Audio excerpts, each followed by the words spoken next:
Happy Sunday everyone! Sorry ngayon lang yung part 2 ng pagpapaligo ko sa dalawang jade ko kasi nawalan kami ng tubig kahapon. So ayan yung mga gagamitin ko ngayon.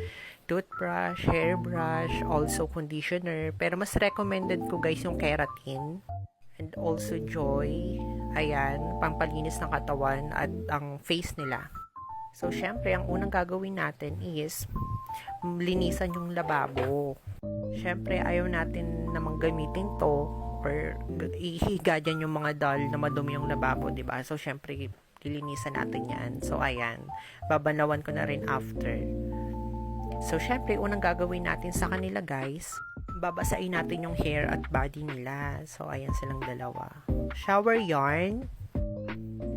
And then, yan ang unang gagawin natin. Lalagyan natin ng Joy yung hair, tsaka yung body. Kasi guys, yung Joy, nakakatulong yan pampaalis ng lagkit sa hair nila. Yung para sa mga may hairspray yung hair, ganun, kapag malagkit. Ayan, maganda yung Joy sa hair nila. Tapos, ano na rin yan, panglinis ng katawan. Since hindi naman madumi yung body ng doll ko at saka face nila, ayan lang yung gagamitin natin, guys. Pero kapag madumi yung doll nyo, magandang gumamit din kayo ng baking soda. Nakakalinis talaga yun. So, kayan. So, after nyan, syempre yung hair nila para mawala yung lagkit or anything. Tapos, tinatanggal ko yung tali ng Girls Really Rock Jade ko. Kasi, lalagyan ko siya ng bangs mamaya. Since double ko naman siya, so okay lang.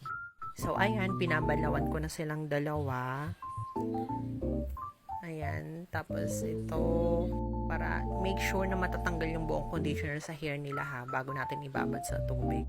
Init na tubig, I mean. So ayan, conditioner na. Ayan, mas marami, mas maganda para sure na lahat ng hair strand nila is malalagyan. Kung binababad yung hair nila sa conditioner, magpapainit tayo ng tubig. Ayan, siguro ibabad nyo yung conditioner sa hair nila 5 to 10 minutes. After that, susuklayin nyo na kapag katapos babaran para mawala yung lahat ng buhol. Ayan, para maganda bago ibabad sa mainit na tubig. Ayan, tapos ko na rin sila banlawan. So, ayan na. Maglalagay na tayo ng mainit na tubig dito sa lagayan ko. At iisa-isahin natin silang ibabad. Tapos, ganyan-ganyanin para mag-straight talaga yung hair. So, guys, follow for part 3.